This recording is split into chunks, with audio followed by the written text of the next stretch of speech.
King Saha akyalemezaamu tebinaba kugwa ne Dr. Jose Chameleone eyavuma bakadaama Alaaja na bannange Lydia Jasmine, Diana Nabatanzi, Dr. Kulthum nabo mbalina maasawe Canada kye beekola kikabuka mugamba mutya mwasiye mutya bantu bange Road Mayor Elias Lukwago musanyufu eri omukulembeze w'eggwanga Bobi Wine mu kuziika ate Deputy Speaker w'ekibiina kya NUP byonna ogenda kubanga obifuna maaso wano mugamba mutya mwasiye mutya bantu bange kansubira nti muri bulungi baddiya nga enkola yaffe mbasaba video no mujimpere like era nesaba gwe wenna atanaba kusubscribinga nti mkwano subscribinga era onyigene mu notification bell lemesibwanga byonna byemba nteekayo wano ku Sylvia News Extra nenyongera okusabira mu mwenna abalwadde abakosefu tuyisabe ekisa kya Mukama ate kibatuukeko ba mikwano BF Suma Herbal Research Clinic bajjanjabisa ddagala lya butonde bakubire kaate weefunira obulamu obujja gwe wenna ayagala okulanga bizinesi munnange namba yange weerawo ku screen ate jangu tulange business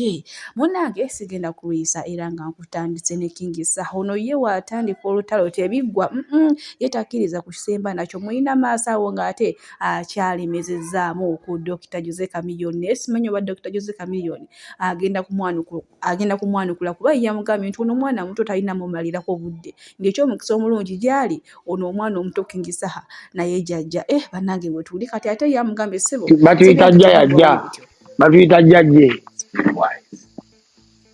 ate betwesiga mmwe yonna kyekiri ajjajje tumulye ngatimbo ki batandise n'obubaga batandise n'obubaga nabe wijja abasajja bayita bakyali bange King Saha ye munanga ate akyalemezezaamu ku Dr. Jose Chameleone nga namwe ate bwe mubyewuliridde kagambye agenda mumusabula paka ate Dr. Jose Chameleone bw'anaavaayo yeetonde kati simanyi oba omukulu agenda kuvaayo yeetondera omuto bannange King Saha ate no ye mwekakasa mu kuyomba ayomba alinga bakazi takyabeera atandise kale bwe tweyongerayo ne principal munnange Deputy President wa Western Region Mama Jory munange olunaku olwejja ate we yagenze mu nnyumba ye ey'olubeerera era nga omukulembeze w'ekibiina kya NUP His Excellency Robert Kyagulanyi Ssentamu munange naye yabaddeyo mu kuziika nga katongera okusaba omukama amusaasire byonna ebyamusobako era muwe ekitangala bambi kimwakire atebenkere mirembe kale yabaddeyo naye omukulembeze w'ekibiina kya NUP bambi agenda kakkanamu kale bwe tweyongerayo n'obubbi bwa pikipiki ono nno nga bakutte abantu ababadde babba piki era nga bo olumala okuzibba nga bazitema sipeeya kyokka abadde akulira ekibinja kino nga ye chairman w'okwo ku kitundu kw'otadde ne munnamagye ow'ekibiina kya UPDF era nga munnange ono ow'ekibiina kya UPDF munnamagye abadde azze okuggyayo omubbi munne ku poliisi ne bambi naye tasomose ne bamukwatira mu kale kyokka munnange muddaawo bakubba piki yo n'ogenda n'otegeeza chairman kyokka nga chairman yennyini yamanyi amayitire g'epiki yo bannange bantu mwe kale mutujoozi naye nga wamma ono ow'ekibiina kya UPDF naye bwe batyate we bamukutte bwe tweyongerayo ewa Zayi ne Shakibu bannange munnange tukyali mu mijaguzo gya birthday eya Zali naye bakoze birthday ya Zali munnange Zali nga wa speech yavuddeyo neyeebaza buli omu amubeereddewo naye kyatusinza okwewuunyisa munnange Mr. Lutaya mwami Lutaya teyakoonye yadde ku linnya lye era teyabadde nawo musajja wattu oba yabadde mu botiiki oba yabadde aliyo ng'ali mu kufumba bambi engeri gy'ali sister munnange bano abantu baddiŋŋana naye era wakyaliwo ekitakwatagana bulungi kuba Shakibu. To thank everyone that made this happen. My friends, the Ugandan community, my South African friends who are sitting here, who always put that, as we say in Rwanda, when we call you guys for love. Thank you so much for being here tonight. Thank you for loving me how you love me. I have friends who love me unconditionally because with this generation that we live in, people love you because of benefits, people love you because of one reason. But everyone sitting right here, you are genuinely my friends. That is why the circle is too small. Thank you for being the people people that I meet in my life. I've got a very hectic life that sometimes I don't even know how I still manage to survive and all of this. But because of my friends, you, the people sitting here, you're just a phone call away. And whatever it is, you guys always pull through for me. So thank you so much. I love you. I can never say it. I'd like to thank everyone that byebyo nga namwate wembyerabiddeko munnange bano abantu wadde yesibaddamu ne bakwatagana naye si ye nkwatagana eri ng'eyasooka jjukira Shakibu ye yagamba wabazeeyo ewa Zari azeeyo ng'alina kyambalako ne Zari naye bw'atuba musajja wattu yabaddewa oba yabadde mu botiiki kale ye ngendo Zari obulamu butambula bulungi bwe tweyongerayo ne Road Mayor Erias Lukwago mulina amaaso wano wamanga ate asanyukidde omukulembeze w'eggwanga oluvannyuma lw'okugoba abakulira akakiiko ka KCCA naye nga abalanga olw'obulagajjavu okusinziira ku kyatuukawo ku bantu abaafiira ekiteezi mulina amaaso wano ng'ajagambisa bitya kale katumulabe muntu assa ku kikkowe nti mpulira nga nejjeeredde misango gyonna gye babadde banteekako nga bannema empende ku mabega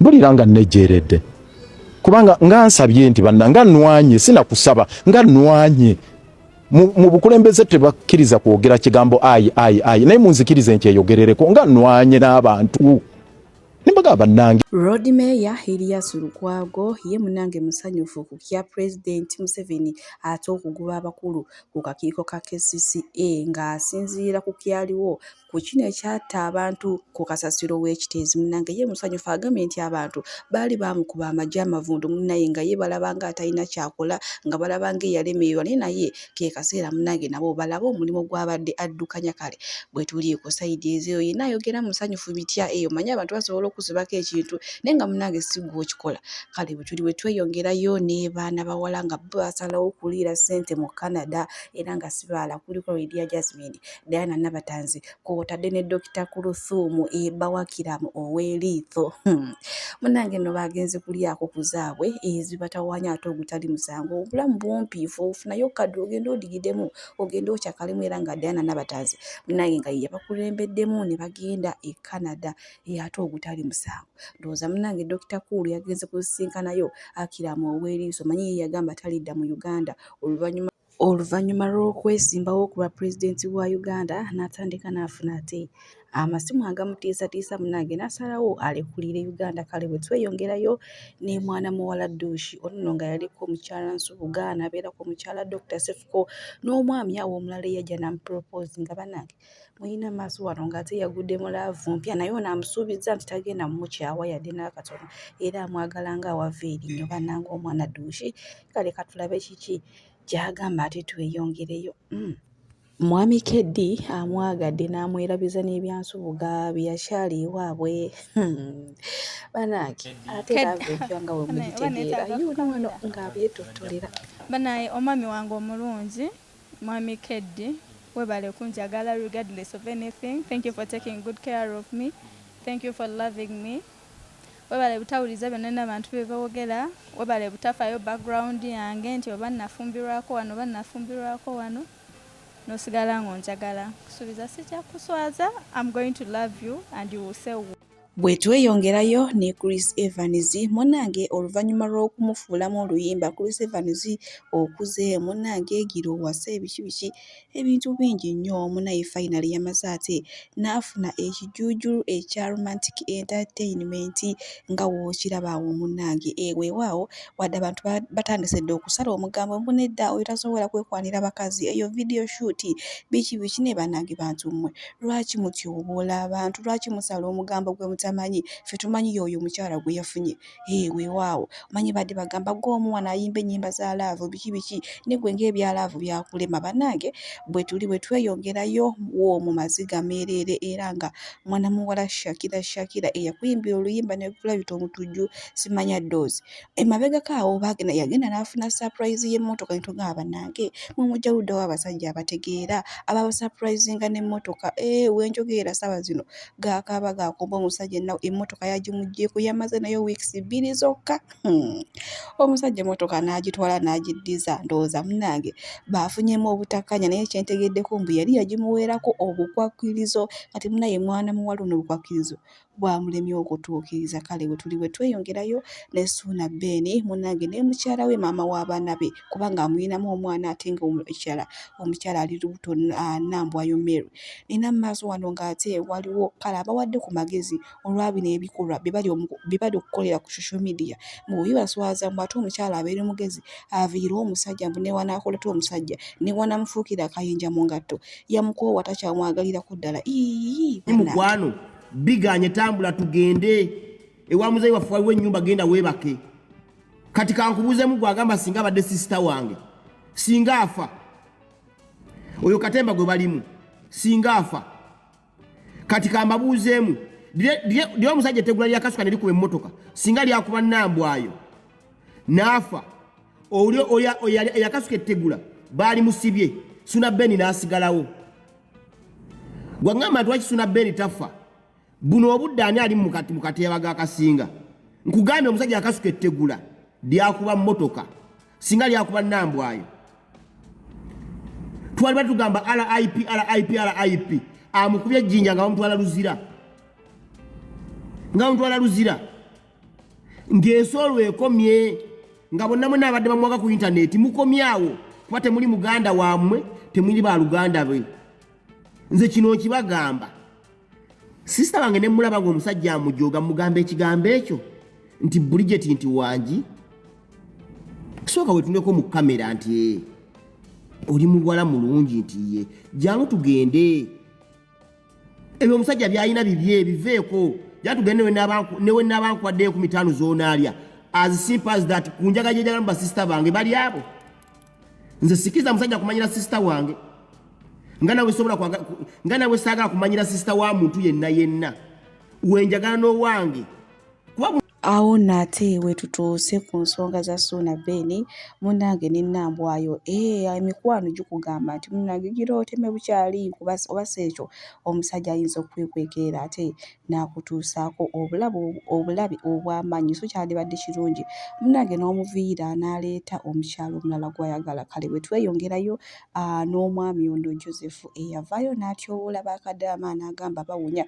Kale yayogera ebintu bingi nnyo nga singa obiwulidde wamma ng'oyinza okuvaako naawe n'omuddiza omuliro.